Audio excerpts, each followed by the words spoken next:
एक छोटे से गांव में दो सच्चे दोस्त रहते थे, विराट और वरुण। दोनों बचपन से ही साथ बड़े हुए थे। गांव के हर खेत, हर गली, हर मेले में उनकी दोस्ती की मिसाल दी जाती थी। वरुण बहुत मेहनती था। वह अक्सर बाहर शहर जाकर काम करता और जब भी गांव लौटता तो अपने दोस्त विराट से सबसे पहले मिलने जाता। एक दिन वरुण कुछ महीनों बाद शहर से गांव लौटा। जैसे ही विराट ने उसे देखा, दोनों ने गले लगकर खूब देर तक बातें की। शाम को दोनों साथ बैठकर खाने लगे।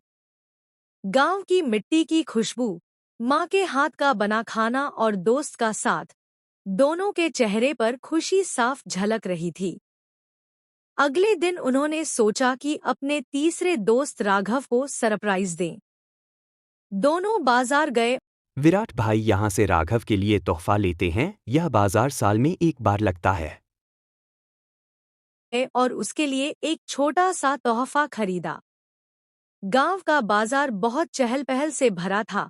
गुड़, खिलौने, लकड़ी के सामान और मिठाइयों से भरा। कुछ समय बाद दोनों मित्र राघव के घर पहुंच गए। हेलो, कोई है क्या घर पर? अरे राघव, कहाँ हो भाई? हम तुमसे मिलने आए हैं, जल्दी आओ। राघव की आवाज आई, बैठो, अभी थोड़ा बिजी हूं। विराट और वरुण हैरान थे। उन्होंने थोड़ी देर इंतजार किया।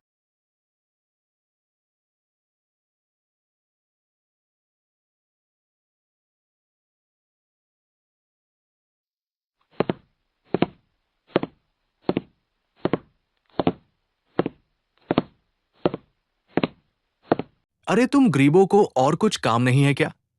सुबह सुबह आ गए मुंह उठाकर। मेरे पास टाइम नहीं है, मैं बहुत बिजी हूं। तुम जाओ, कुछ काम धाम करो। मुझे फैक्ट्री जाना है। क्या तुम लोग यहां पैसे मांगने आए हो? राघव अपने बचपन के दोस्तों को बुरा भला कह रहा था। राघव की यह बात सुनकर दोनों को बहुत बुरा लगा। अरे राघव भाई, हम तो तुझसे मिलने आए थे और यह तोहफा लाए हैं। वरुण ने राघव से कहा, हम इतने प्यार से तोहफा लाए हैं, प्लीज यह ले लो। लेकिन राघव ने अपने घमंड में दोनों मित्रों को नजरअंदाज कर दिया। विराट और वरुण को राघव की बातों का बहुत बुरा लगा।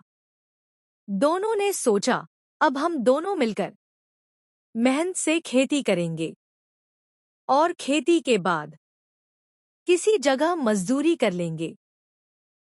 अगले दिन सुबह सुबह दोनों मित्र खेती करने के लिए निकल पड़े। जब वह दोनों अपने खेत पर पहुंचे तो देखा कि सारा खेत बर्बाद हो गया था। अब क्या करें विराट भाई, हमारी सारी फसल बर्बाद हो गई। हम दोनों ने कितनी मेहनत से यहां फसल उगाई थी। अब तो हम बर्बाद हो जाएंगे। हाँ वरुण, तुम सही कह रहे हो। रात दिन की मेहनत पर पानी फिर गया। अब फिर से फसल उगानी पड़ेगी। अगले दिन सुबह विराट और वरुण फिर से अपनी फसल उगाने के लिए अपने खेत में काम करने लगे। कई घंटे काम करने के बाद शाम तक मेहनत करके थक जाते हैं। फिर वे दोनों अपने घर आ जाते हैं और घर के बाहर बैठ जाते हैं। विराट भाई, सारा काम हो गया है, बीज वगैरह भी डाल दिए हैं। बस कुछ ही दिनों में फसल निकल जाएगी। कुछ दिनों बाद विराट और वरुण सुबह अपने खेत देखने जाते हैं। जब वहां पहुंचते हैं तो वे देखते हैं कि उनकी फसल की अच्छी पैदावार हुई है, तो बहुत खुश होते हैं। कुछ दिन बाद उनकी फसल तैयार हो जाती है। फिर वह दोनों सब्जी मंडी जाते हैं और वहां पर सौदा करके अच्छी कीमत में अपनी सब्जियां बेचते हैं। वरुण, हमारी सब्जियां अच्छे दामों में बिकी हैं। अब और फसल उगाएंगे। चलो अब घर चलते हैं, बहुत भूख लगी है, पेट भरकर खाना खाएंगे। दोनों मित्र पेट भरकर खाना खाते हैं। अगले दिन सुबह खेत में काम करते हैं और दिन रात मेहनत करते रहते हैं। कुछ दिनों बाद फिर से उनकी फसल की पैदावार अच्छी होती है। वे सब्जियां मंडी में बेचकर आते हैं। धीरे धीरे उनकी मेहनत रंग लाने लगती है। फिर दोनों दोस्त मिलकर बहुत ही शानदार घर बनाते हैं। विराट भाई, अब घर में मजे से रहेंगे। अब हमें किसी चीज की भी जरूरत नहीं है। हाँ भाई, सही कहा। चलो अब अंदर चलते हैं। वरुण भाई, अब हम गरीबों की मदद किया करेंगे। उन्हें किसी चीज की तकलीफ नहीं होने देंगे। इसी तरह दोनों मित्र खुशी खुशी मिलजुल कर रहते हैं।